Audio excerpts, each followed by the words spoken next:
जिनके माता पिता होते हैं वो बच्चे लोग को स्कूल नहीं भेजेंगे। हमने नहीं पढ़ाई की है तो हम बच्चे को कहाँ भेजेंगे।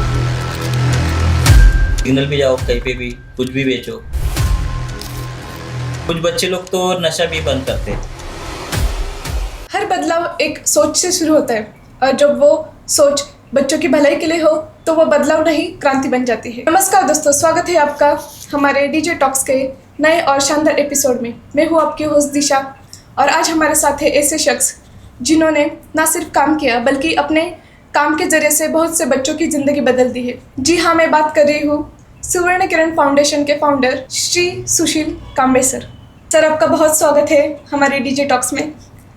हम और हमारे दर्शक बहुत उत्साहित है आपके एक इंस्पायरिंग जर्नी सुनने के लिए। मेरा नाम सुशील कांबळे है और मैं सुवर्ण किरण फाउंडेशन एक संस्था चलाता हूँ जो ऑल ओवर मुंबई और महाराष्ट्र में बेस है। और मैं ज़्यादातर छोटे बच्चों के लिए काम करता हूँ। मैं जो पुअर साइड पीपल होते, बच्चे होते जिन्हें 2 वक्त की रोटी भी नहीं मिलती है या फिर उन्हें एजुकेशन के लिए वो लोग और हेल्थ के लिए, मैं ऑल ओवर मुंबई और महाराष्ट्र में मैं काम करता हूँ। मेरा ये जो संस्था है, लास्ट में 3 साल से काम करता हूँ इस संस्थे में। और मुझे बहुत अच्छा लगता है कि मैं छोटे बच्चों की सेवा करता हूँ, उनके एजुकेशन के बारे में सोचता हूँ, उनके हेल्थ के बारे में सोचता हूँ और उनके 2 वक्त की रोटी के बारे में मैं उनके लिए काम करता हूँ। कि बच्चा हमारे देश की एक बुनियाद है कि अगर छोटे बच्चे अगर काम नहीं करेंगे, अगर उनको हम सपोर्ट नहीं करेंगे तो हमारा देश आगे कैसा बढ़ेगा।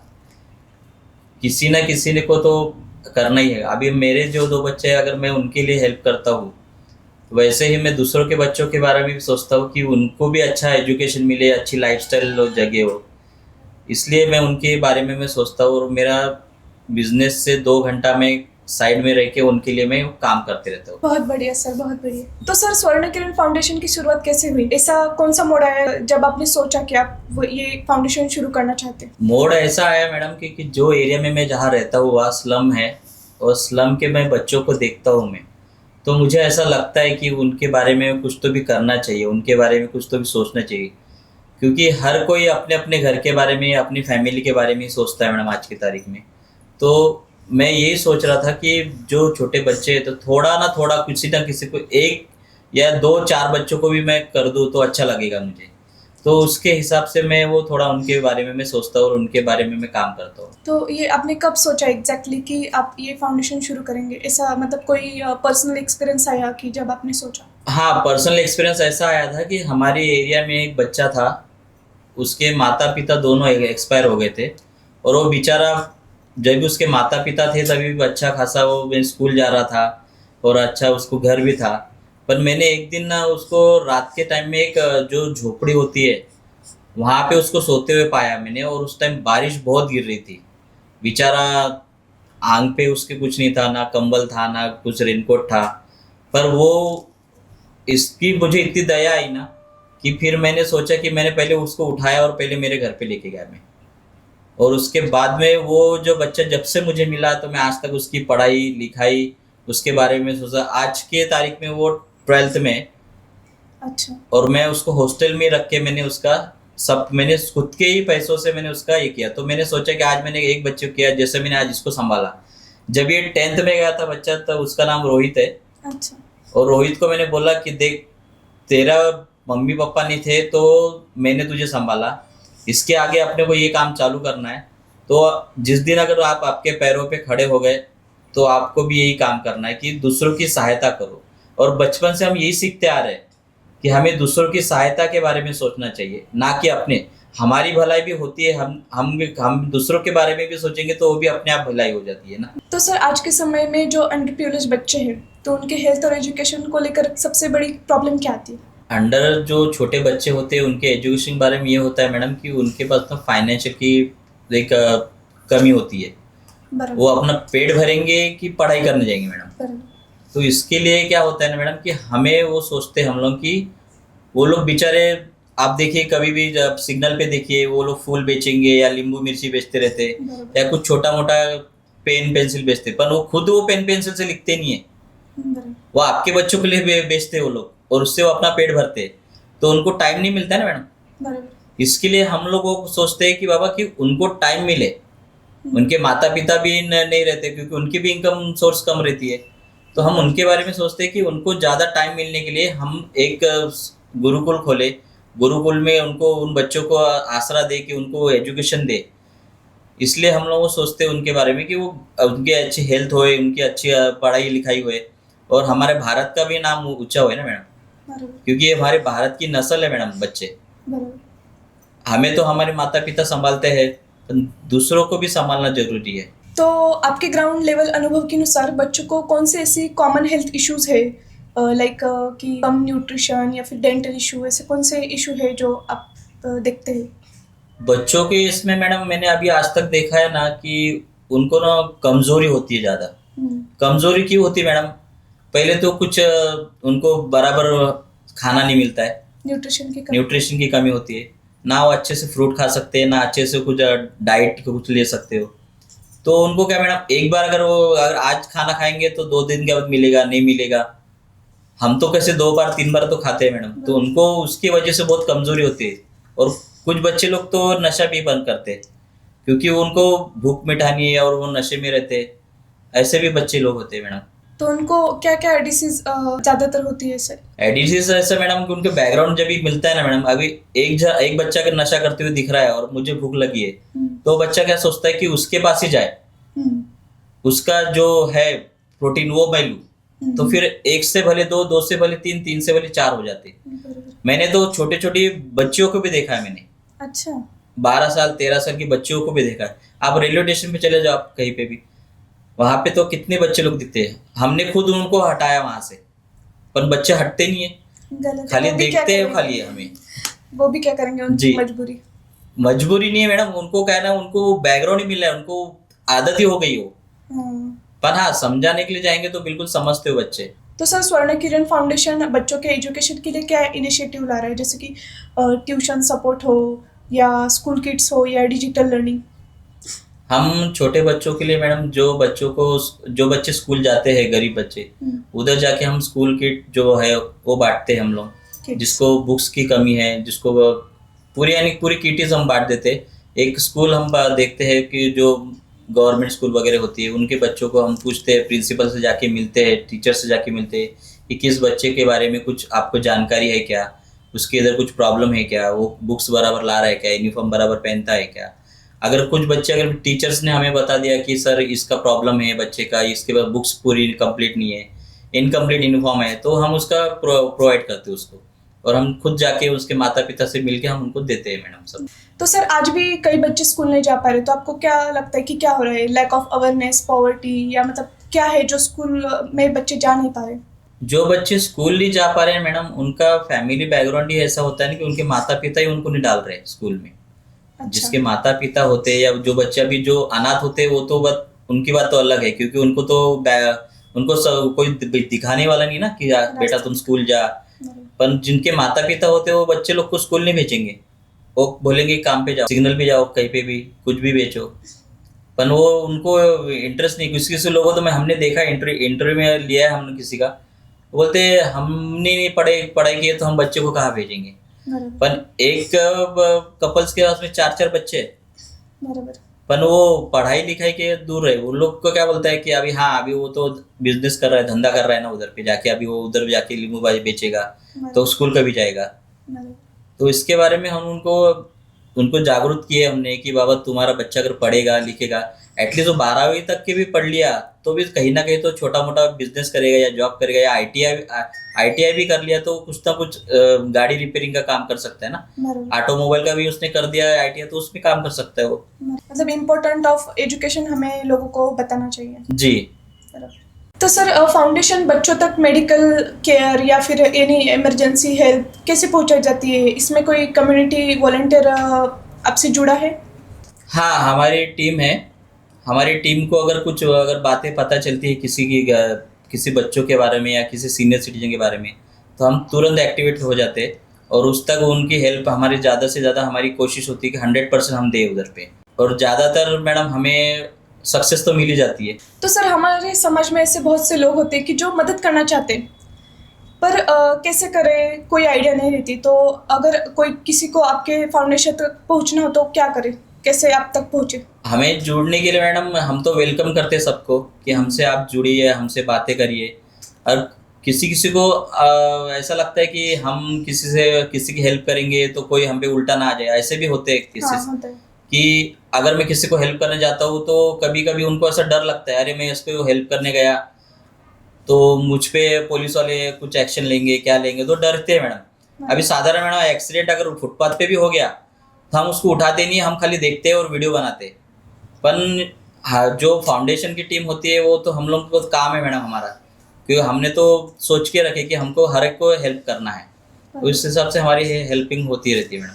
तो मतलब इजी है आपके साथ जुड़ना? जी मैडम। सर, आपने अब तक कितने बच्चों की लाइफ चेंज की है, या फिर ऐसी कौन सी इंस्पायरिंग स्टोरी आप हमें सुनाना चाहेंगे? स्टोरी ऐसी है मैडम कि मैंने एक बच्चा देखा था और उसको छोटा छोटा बच्चा था, उसके माता पिता नहीं थे, तो रोहित है नाम उसका। और हाँ, रोहित जो को भी मैंने आपने संभाला। बताया, हाँ। जी, रोहित को ही मैंने संभाला है। आज 12th स्टैंडर्ड में है वो, और वो बहुत अच्छे से पढ़ाई भी करता है। और वो बच्चे को जब भी मुझे ऐसा लगा कि पहले तो मुझे ऐसा लगा कि मैं रखूँ ना रखूँ, पर मैंने जब भी उसको रखना चालू किया मेरे पास और मैंने उसका सब देखा, उसकी पढ़ाई में बहुत रुचि, उसकी बहुत अच्छे अच्छे नंबर लेके आता है मैडम वो। उसकी टीचर लोगों से भी मैं बात करता हूँ तो बोलते हैं कि पढ़ाई में ज़्यादा ध्यान देता है, ज़्यादा मस्ती नहीं करता है, कुछ नहीं। तो मुझे बहुत अच्छा लगा कि मेरा एक सक्सेसफुल हो गया, काम तो फिर आगे भी फिर मैं काम करता हूँ, बराबर। इसलिए मैं ये काम करना चालू किया मैडम मैंने। तो रोहित आपकी एक इंस्पिरेशन बन चुका है। जी जी जी जी, इंस्पिरेशन है मैडम। अभी वो मेरे साथ ही रहेगा, मेरे साथ ही मेरा काम आगे बढ़ाएगा, और अच्छा। तो मेरे सपोर्ट के लिए वो है, मैं उसके सपोर्ट के लिए नहीं। मैं तो सोचता हूँ कि ऊपर वाले की देने की वो मेरे लिए आया, उसने मुझे बताया कि किसी की सेवा करना, किसी को हेल्प करना यानी कितना अच्छा पुण्य का काम है, और आशीर्वाद मिलता है और दिल को तसल्ली मिलती है मैडम उसमें। बराबर। जी। अच्छा है, मतलब कम लोग हैं जो मतलब समाज के बारे में सोचते हैं। जी जी। तो सर, काम करते समय लोकल अथॉरिटीज या गवर्नमेंट किस हद तक आपको सपोर्ट करती है, और क्या लगता है आपको कि क्या क्या पॉलिसीज की जरूरत है बच्चों के लिए? गवर्नमेंट के हिसाब से तो जो चल रहा है उनका काम वो बहुत अच्छा अच्छा चलता है काम। और हमें भी अगर कभी हेल्प लगती है किसी से, किसी का एक्सीडेंट होता है या किसी का सीनियर सिटीजन का प्रॉब्लम होता है बच्चों का, हम पुलिस वालों से कोऑपरेट करते हैं। हमें पुलिस स्टेशन गए तो उधर पे हमें अच्छा 100% कोऑपरेट होता है। वो हमें ऐसे ये नहीं करते, टाला टाली नहीं करते कि आओ कल आओ परसों, ऐसा कुछ नहीं। वो भी एक्शन में आ जाते हैं और तुरंत हमारे लिए हेल्पिंग हैंड के लिए खड़े रहते हैं। वो तो बहुत अच्छा रहता है उनका। और गवर्नमेंट का तो 100% सब अच्छा है मैडम, तो उसमें तो कुछ है ही नहीं, उसमें कुछ हम बोल ही नहीं सकते मैडम। जी। और लोकल लोगों का क्या रहता है? लोकल लोगों का भी बहुत अच्छा सपोर्ट मिलता है। अभी जो लोग सुशील को पहचानते हैं, सुशील जी बोलते हैं, तो उनको ऐसा दिखता है। अभी उन्होंने मुझे कुछ काम देखे, अभी जो मेरे एरिया में मैं काम करता हूँ, तो उनका भी बहुत अच्छा सपोर्ट आता है। उनके भी बहुत अच्छे विचार आते हैं कि अगर मैं रोड से भी चलूँ तो मुझे हाय हेलो करके निकलते हैं। उनको अच्छा लगता है कि बोले आप है तो हम लोग सेफ रहते हैं, तो उनको बहुत अच्छा लगता है। लोगों का तो बहुत अच्छा रिस्पॉन्स आता मतलब है। आपके साथ बहुत से लोग भी जुड़ते हैं और आपको सपोर्ट करते हैं काम जी के जी लिए। जी जी। बहुत और अच्छी बात कोई है। कोई तो ऐसा भी हो जाता है कि कोई फंडिंग भी दे देता है, अरे सुशील आपने अच्छा काम हाँ। किया तो ये रखो, मैं तो ऐसा नहीं कर सकता हूँ पर आप कर रहे हो। क्योंकि वो खुद भी बोल देते हैं कि हर सबके बस की बात नहीं होती है, बराबर। और आप ये कर रहे हो तो फंड वंड भी हमें दे देते हैं, तो हमें कर देते हैं उनका भी। अच्छी बात है, जी। मतलब लोगों का सपोर्ट ओवरऑल आपके पास जी है जी ही। जी जी। तो सर, अब तक हमने समझा कि आप बच्चों की रिस्पॉन्सिबिलिटी लेते हो, देखरेख करते हो, तो आप सोशल वर्किंग में और भी क्या काम करते हो? सोशल वर्किंग में मैडम बच्चों की तो हम देखभाल करते ही है, साथ में हम सीनियर सिटीजन के बारे में सोचते हैं, क्योंकि उनके बारे में भी हमको सोचना है, हमें उनके बारे में भी हमें बहुत कुछ पता चलता है। कुछ कुछ जगह तो ऐसा होता है मैडम कि उन वो बेचारे जो सीनियर सिटीजन होते हैं ना, उन्हें हम मिलते हैं, जो फुटपाथ साइड में रहते हैं, सोते हैं। वो वो एक गरीब आदमी बाहर क्यों सो रहा है सीनियर सिटीजन, फुटपाथ पे सोने का उसका कुछ तो कारण होगा ना। तो हम उसको जाके पूछते हैं, उसको पहले हम खाना देते हैं, पानी देते हैं उसको, फिर उसके साथ में हम बैठते हैं। क्योंकि सिर्फ खाना और पानी दे के हम लोग निकलते नहीं है मैडम, वो तो कोई भी देगा, आम आदमी भी आके दे जाएगा। वो अपने घर का बच्चा बुच्चा रहता है वो भी आके दे के रख के चला जाएगा, फिर बंदा उठे खाए नहीं खाए चला जाए। पर हम उसके साथ बैठते, उसको अपनापन दिखाते, अपनापन दिखाने के बाद में भी हम उसको बोलते कि भैया आपका क्या प्रॉब्लम है अंकल। तो फिर वो जब भी वो खाना खाने के बाद में, पानी पीने के बाद में, जब भी वो पूछता है कि मेरे को ऐसा पूछने वाला कोई आया नहीं आज तक, बराबर। मेरे को किसी ने बोला ही नहीं कुछ कुछ, आप क्यों पूछ रहे हो। तो हम पूछते हैं कि उनको कि हमें आपके बारे में जानकारी लेने की ज़रूरत नहीं है, पर हमें ऐसा लगा कि आपको हमारी हेल्प की ज़रूरत है, हमें आपके बारे में हम थोड़ी सी जानकारी चाहिए थी, बस बाकी कुछ नहीं। तो फिर वो बताता है हमें कि मेरा पहले था, बिजनेस था, नौकरी थी, क्या थी, फिर मेरे पैसे कहाँ चले गए, मेरे बेटे ने ले लिया मेरे से, फिर मुझे बाहर निकाल दिया। ये सब चीज़ें होती है मैडम, तो हमें रोना आता है। फिर हम उनको पूछते हैं कि आपका घर कहाँ है अंकल, हम घर तक आपको छोड़ देंगे, या आपके घर वालों से हम बात करते हैं। तो उनकी वाइफ तो ऑफ हो गई होती है, उनके बच्चों की शादी हो चुकी होती है, और उनका जो अगर घर होता है तो वो बेच के वो दूसरी जगह चले जाते हैं, तो उनका एड्रेस उनको मालूम नहीं होता है। बाकी अदर भी रिलेटिव्स अगर किसी के होते भी है तो हम उनको भी पूछते हैं कि चलो ठीक है, बच्चे नहीं है तो कोई आपका मामा होगा, भाई होएगा, बहन होगी। बराबर। तो वो बोलते कि नहीं, हमें उनके पास जाना नहीं, उनके पास जानकारी नहीं लेना है। किसी किसी को तो अकेले रहने का है कि हम अकेले रहते हैं, पर किसी किसी के पास हम जाते हैं, पूछते हैं कि आपके पिताजी को क्यों आप रख नहीं रहे हो, क्यों वो रोड पे रह रहे, उनका घर है, उनका तो पैसा है ना। तो वो बोलते कि नहीं, हम उनको पहचानते नहीं। कुछ लोग बात करने से मुकर जाते कि वो बोलते कि नहीं, हमें हमें हमें पता नहीं वो इंसान किसके बारे में बात कर रहे, हमारे पिताजी गुजर गए, ऐसा वो लोग बोलते रहते हैं। तो हम उनके लिए भी काम करते हैं मैडम। तो सर, जो लोग पॉडकास्ट सुन रहे हैं और जो चाहते हैं कि बच्चों की ज़िंदगी में फ़र्क लाए, तो उनको आप क्या मैसेज देना चाहोगे? उनके लिए मैसेज यही है कि ज़्यादा से ज़्यादा आप लोगों के लिए हेल्प करो। ज़्यादा अगर आपको दिखता है कि वो बच्चों के बारे में कुछ हेल्प लग रहा है, वो बेचारा कोई कोई बीमार होता है, उसको हेल्प करो, या एजुकेशन में हेल्प करो, या हमसे जुड़ना है तो हमें हमें जुड़ाओ। हम मुंबई में काम करते हैं, पूना में काम करते हैं, उधर हमारे ऑफिस है। आप हमें एक कॉल करो, खाली उतनी देरी है आपको हमसे जुड़ने के लिए। आप किसी भी माध्यम से हमारे वेबसाइट पे जा सकते हो, हमें कॉल कर सकते हो, और हम आपको कनेक्ट कर लेंगे। हमारी टीम आपको कॉल कर लेंगी कि आपको किस तरह से हमारे साथ जुड़ना है, आपको क्या, अगर आपको हेल्प भी चाहिए तो हम हेल्प करने के लिए भी रेडी है। हमारे खाली एक फ़ोन नंबर पे जाइए, वेबसाइट पे जाइए, कोई भी आप मार्ग से जाइए तो हमें आप कांटेक्ट कर सकते हैं। आप हमारे फाउंडेशन से अगर आप लोगों को जुड़ना है तो आप हमसे कांटेक्ट कर सकते हो, हमें कॉल कर सकते हो। आप हमारे सोशल मीडिया पे प्लेटफॉर्म है, हमारा इंस्टाग्राम है, यूट्यूब है, फेसबुक है, इसके माध्यम से, या गूगल पे भी आप हमें सर्च कर सकते हो। और हमें पूना में हमारा ऑफिस है, हमारा मुंबई में कल्याण में हमारा ऑफिस है, विठलवाड़ी में। वहाँ पे भी डायरेक्ट अगर ऑफिस में आना है तो आप ऑफिस में भी आके आप मिल सकते हो। आपको भी अगर ऐसे छोटे बच्चों से या सीनियर सिटीज़न को हेल्प करनी है तो आप हमारे सुवर्ण किरण फाउंडेशन में आके आप कनेक्ट हो सकते हो, उन तक पहुँच सकते हो आप। धन्यवाद।